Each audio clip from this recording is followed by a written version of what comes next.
Assalamualaikum warahmatullahi wabarakatuh. Saya Hera Asriana, calon guru penggerak angkatan kedua dari Kabupaten Cianjur, asal sekolah SMP Negeri 2 Bojong Picung.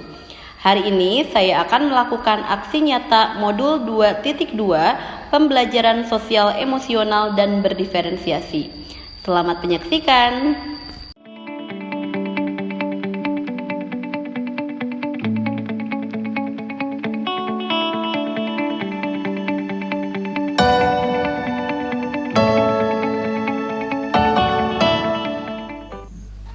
Bismillahirrahmanirrahim. Assalamualaikum warahmatullahi wabarakatuh. Warahmatullahi wabarakatuh. Apa kabar semua? Sehat? Alhamdulillah. Waalaikumsalam warahmatullahi wabarakatuh. Oke, senang sekali hari ini Ibu bisa bertatap muka walaupun masih lewat Jimit ya dengan kalian semua. Hari ini kita akan mulai seperti biasa ya, jadwal mata pelajaran IPA. Kita akan mulai pembelajaran lewat Jimit. Jadi mohon nanti kalian bisa mengikutinya sampai selesai. Oke, sebelum kita memulai pembelajaran, silakan kalian berdoa terlebih dahulu. Ibu minta nanti ketika berdoa kalian memfokuskan diri ya untuk khusyuk dalam berdoa ya. Jadi nanti kalau sedang berdoa Ibu minta fokuskan diri kalian supaya khusyuk ketika berdoa. Silakan, ada yang mau memimpin doa?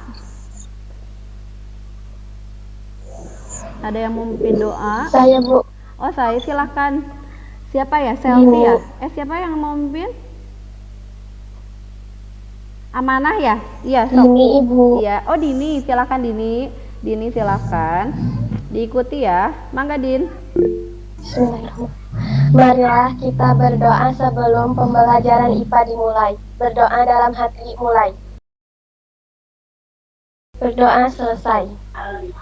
Amin. Terima kasih Dini.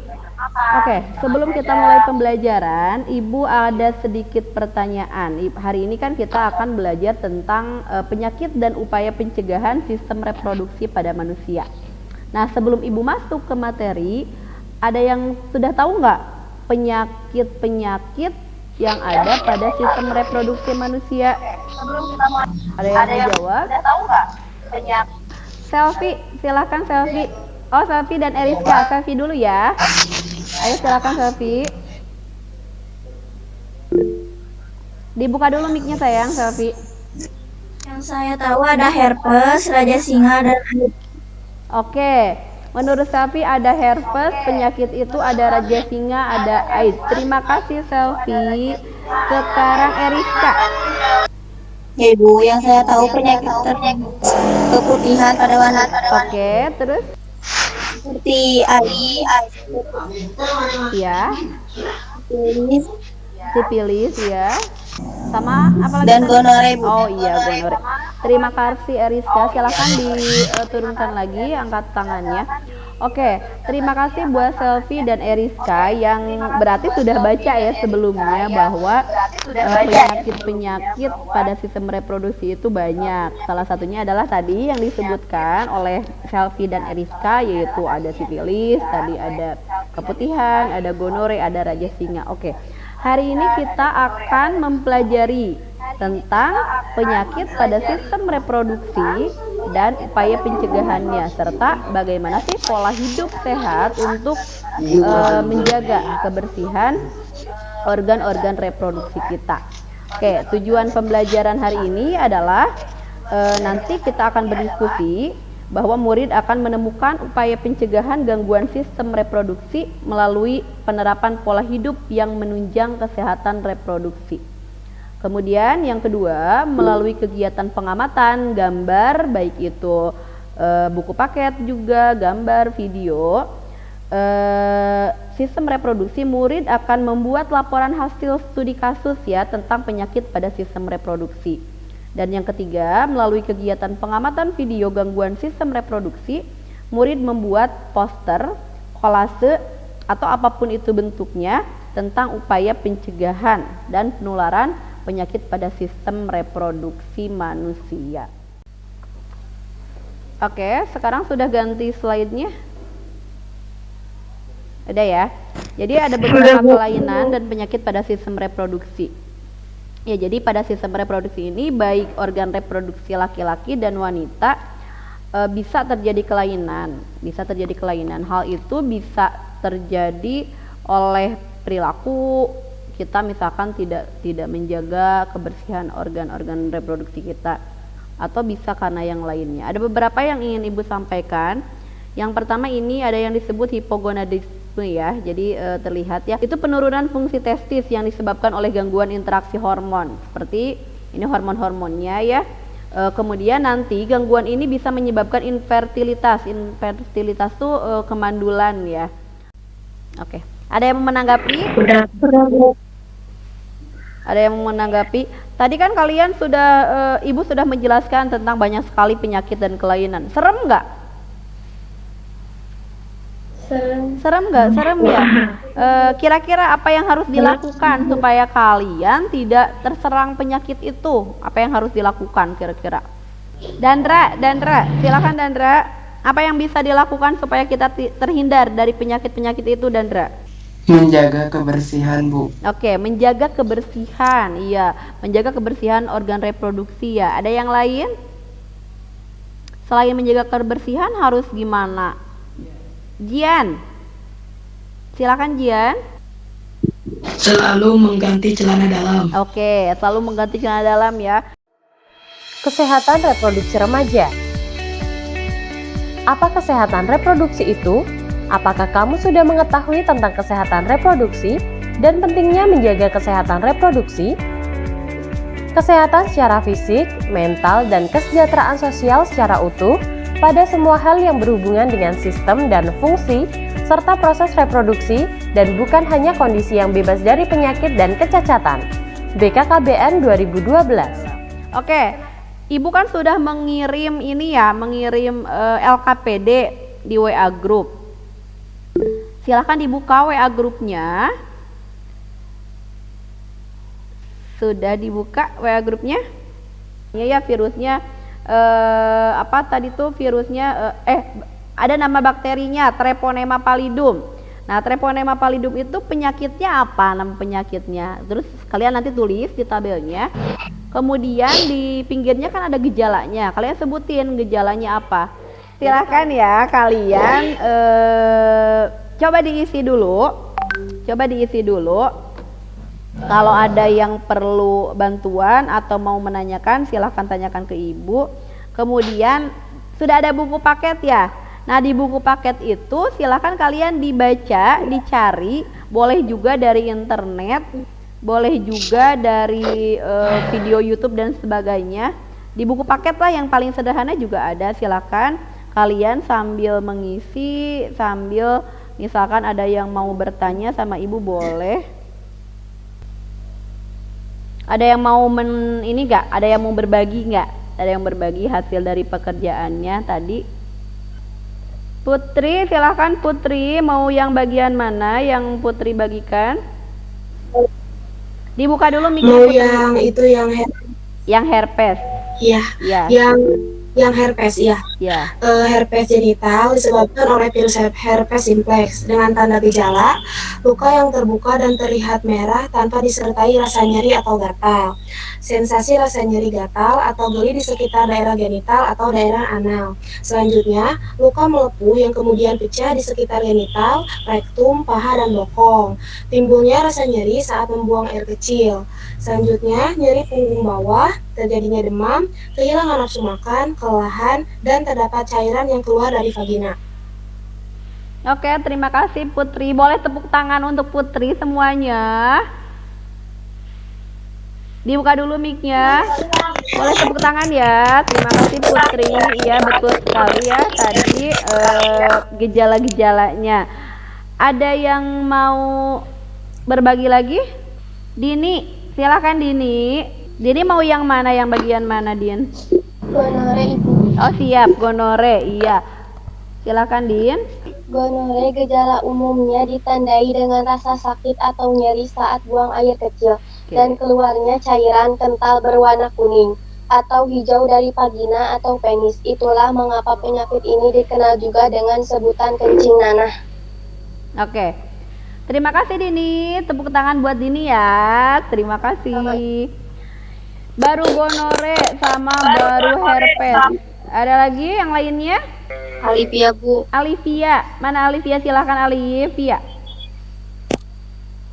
Nanti Dian ya. Yang Nanti AIDS, Dian. Bu. Yang mana? Yang AIDS. Ya. Silahkan. Ya, gejala dan AIDS. Tahap pertama, pengidap akan mengalami nyeri mirip seperti flu beberapa minggu setelah terinfeksi selama 1 hingga 2 bulan. Dapat tidak menimbulkan gejala apapun selama beberapa tahun. Dapat timbul demam, nyeri tenggorokan, ruam, pembengkakan kelenjar getah bening, diare, kelelahan, nyeri otot, dan sendi. Tahap kedua, umumnya tidak menimbulkan gejala lebih lanjut selama bertahun-tahun. Virus terus menyebar dan merusak sistem kekebalan tubuh. Penularan infeksi sudah bisa dilakukan pengidap kepada orang lain, berlangsung hingga 10 tahun atau lebih. Tahap ketiga, daya tahan pengidap rentan, sehingga mudah sakit dan akan berlanjut menjadi AIDS. Demam terus-menerus lebih dari 10 hari. Sebelum Ibu ini ya menutup pembelajaran hari ini, jadi Ibu ingin ada refleksi ya, ingin ada refleksi terkait tentang kegiatan hari ini. Silahkan kalian mengingat kembali kegiatan yang sudah dilaksanakan ya, mulai dari tadi ya kita berdoa dengan khusyuk supaya fokus, kemudian tadi Ibu menampilkan PowerPoint, kemudian video gitu ya. Kemudian tadi kalian diberikan LKPD terkait dengan apa yang harus kalian diskusikan, apa yang harus kalian isi mengenai penyakit dan kelainan pada sistem reproduksi. Apa yang kalian rasakan hari ini? Apakah kan tadi kalian harus mengisi LKPD ya lewat daring gitu kan. Dulu biasanya kalau sekolah itu kan lewatnya lewat tatap muka langsung ya. Ada yang mau mengungkapkan nggak perasaannya? Mau curhat tentang pembelajaran daring kali ini? Ada yang mau mengungkapkan nggak? Selfie, silakan Selfie. Senang Ibu bisa belajar sama Ibu, tapi lebih senang lagi kalau belajarnya tatap muka. Oke, seneng belajar sama Ibu tapi lebih seneng tatap muka ya. Kalau lewat sini bisa ngelihat Ibu nggak? Bisa ngelihat Ibu nggak kalau lewat Jimit? Bisa ya kalau ngelihat, tapi tidak bisa secara langsung ya. Oke, terima kasih Selfie. Tadi Siti Amanah ya? Siti Amanah mau berpendapat tentang perasaannya hari ini? Ya, Bu. Iya, bagaimana Siti? Ya, Bu. Jujur, Bu, saya lebih senang jika pembelajaran tatap muka. Iya. Soalnya kalau daring suka terkendala jaringan internet. Oh iya ya, suka terkendala jaringan internet. Apalagi yang rumah-rumahnya ini ya, Ibu aja ini jaringannya dari tadi naik turun ya. Oke, senengnya tetap muka. Kalau daring mah jaringan internetnya suka keganggu. Ada lagi nggak yang mau berpendapat? Saya Bu. Siapa? Adinda. Adinda. Silakan Dinda. Iya Bu, kalau daring itu kayak lebih rumit. Lebih rumit ya daring itu, harus nge-install dulu aplikasi ya. Itu Kenapa? itu penjelasannya kayak nggak masuk gitu Oh kan. iya Kalau ya. belajar langsung buka kan ngerti gitu. Kadang-kadang suka agak ngerti gitu. Iya, betul ya Adinda. Terima kasih Adinda ya. Bagaimana perasaan kalian berjalan secara daring? Kurang srek karena ada beberapa pelajaran yang kurang dimengerti. Iya ya, agak rumit karena kendala data internet dan karena banyaknya APK yang harus di-download. Menyedihkan karena lebih susah memahaminya kalau daring. Harapannya ingin cepat-cepat sekolah, mudah-mudahan ya, ingin cepat sekolah tatap muka seperti dulu lagi. Ingin cepat-cepat tatap muka, semoga bisa cepat-cepat tatap muka. Iya ya. Semoga cepat. Amin ya. Semoga ya, sekarang kan SMA lagi vaksin tuh mau tetap muka terbatas, mudah-mudahan SMP juga segera menyusul ya. Ini tugasnya tugas project. Jadi silakan nanti kalian membuat hasil karya, yaitu upaya pencegahan gangguan penyakit pada sistem reproduksi.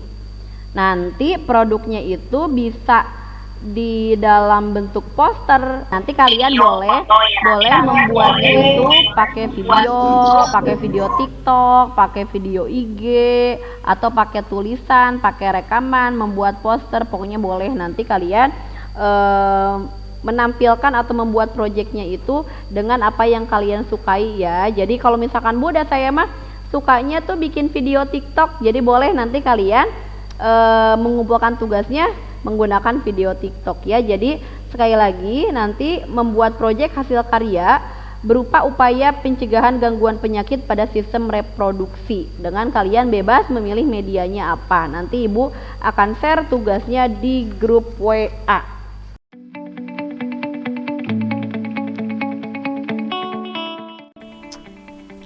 Refleksi pada kegiatan kali ini. Pada saat perencanaan, perasaan yang saya rasakan, saya merasa bingung harus mulai dari mana. Kemudian perasaan cemas, saya cemas apakah saya bisa melaksanakan pembelajaran ini dengan baik, aksi nyata ini dengan baik. Yang ketiga, saya merasa kurang percaya diri, apakah saya mampu dan saya bisa. Pembelajaran yang dapat diambil, saya membuat rencana yang matang supaya rasa bingung saya, cemas saya, kurang percaya diri saya nanti bisa teratasi. Yang kedua, saya mencoba belajar mengelola emosi saya supaya tenang, sehingga akan membuat perencanaan yang baik. Pada saat pelaksanaan, perasaan yang saya rasakan, saya merasa gugup. Kenapa gugup? Karena hal ini baru buat saya takut bahwa pembelajarannya jadi tidak berjalan sebagaimana saya harapkan. Setelah selesai, saya merasa bahagia karena ternyata apa yang saya lakukan, apa yang dilaksanakan itu sesuai dengan harapan saya. Yang ketiga, saya lega, saya merasa semuanya sudah selesai dan tidak ada beban lagi. Pembelajaran yang dapat diambil adalah satu, saya harus lebih memahami minat profil readiness murid supaya nanti ketika pembelajaran saya bisa memberi bantuan lebih, kemudian saya bisa memaksimalkan kemampuan murid itu sendiri. Yang kedua, terus memberi motivasi kepada murid supaya lebih aktif. Nah, ini PR karena memang membuat aktif murid apalagi pada moda daring ini sangat sulit sekali. Jadi saya harus terus memberi motivasi itu. Yang ketiga, saya harus lebih menguasai RPP, PSE dan berdiferensiasi. Itu modal awalnya. Kenapa? Karena ketika diterapkan, ketika kita sudah menguasai RPP, maka akan berjalan sesuai dengan apa yang direncanakan. Nah, kemudian untuk rencana perbaikan, yang pertama nanti saya akan memilih metode yang dapat mengaktifkan murid. Kaitannya dengan tadi pelaksanaan, karena masih banyak murid yang belum aktif, jadi saya akan terus-menerus memilih metode yang tepat. Kemudian menerapkan kesepakatan kelas, itu kaitannya dengan budaya positif. Dan yang ketiga, menerapkan KSE yang cocok. Jadi KSE yang cocok pada pembelajaran satu sama yang lainnya juga saya harus bisa memilih dan menerapkannya. Dan yang terakhir, menghidupkan kelas daring dengan media yang lebih menarik dan dapat diakses murid. Jadi banyak juga murid yang akhirnya tidak bisa mengakses gitu. Saya juga harus bisa memilih media mana yang bisa diakses oleh murid dan medianya itu sangat menarik.